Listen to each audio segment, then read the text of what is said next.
હલકી કક્ષાનું મટીરિયલ શું કામ વાપરે કે એના કારણે ધારો કે આપણી ગાડી બ્રિજ સાથે ઠોકાઈ જાય તો આપણી ગાડીને કઈ નુકસાન ન થાય. બ્રિજ તૂટી જાય તો તૂટી જાય, એનો કોઈ ટેન્શન નથી. જો સરકારે જે આ બ્રિજ બનાવ્યો છે, આ બ્રિજની અંદર આ પ્રીકાસ્ટ મટીરિયલ જે નાખ્યું છે, આ મટીરિયલને ધારો કે આપણે હાથ લગાડીએ તો આ તૂટી જાય આવી રીતે. એટલે આપણી ગાડી ઠોકાય તો શું થાય કે બ્રિજ ભલે તૂટી જાય, ગાડીને કાંઈ થાય નહીં અને છેવટે આપણને પૈસામાં નુકસાન ન થાય. એના માટે આ બધી હલકી કક્ષાનું વાપર્યું છે. આવી રીતે હાથ અડાડો એટલે બધું તૂટીને નીચે પડી જાય. જો આ રીતે જે જગ્યાએ હાથ અડાડો બધું તૂટીને નીચે પડી જાય તો શું છે આ રીતે.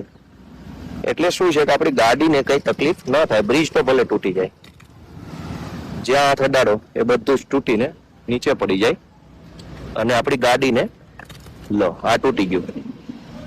આ રીતનું આખું બધું ચાલે છે કામકાજ. કા ભાઈ આ બધું છે, બધું ગાડી તૂટે નહીં એવું.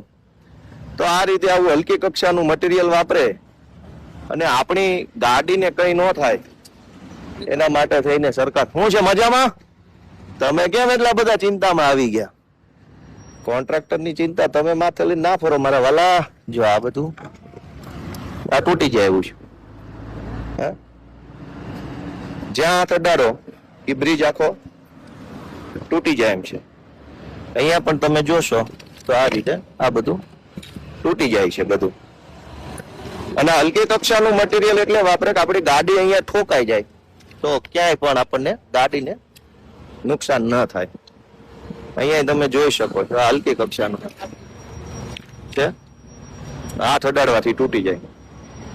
તો આ રીતે હાથ અડાડો ત્યાં તૂટી જાય એવું હલકું મટીરિયલ આપણી પોતાની ગાડીની સલામતી માટે. ધારો કે આ મટીરિયલ બહુ મજબૂત વાપર્યું હોય અને ગાડી ભટકાય તો એવું બની શકે કે આ બ્રિજ બને છે નવો, આ બધું ચાલુ છે અને આની અંદર જ એટલું હલકું મટીરિયલ વાપરવામાં આવી રહ્યું છે કે આપણી ગાડી ભટકાય, ગાડીની કોઈ ટલ્લો લાગે તો ગાડીને કોઈ નુકસાન ન થાય એના માટે પૂરતી કાળજી આપણી ભાજપની સરકારે લીધી છે. તમે જોશો તો અહીંયા આ હલકી કક્ષાનું આ બધું જ બનાવેલ. જવા દો ભાઈ, જવા દો.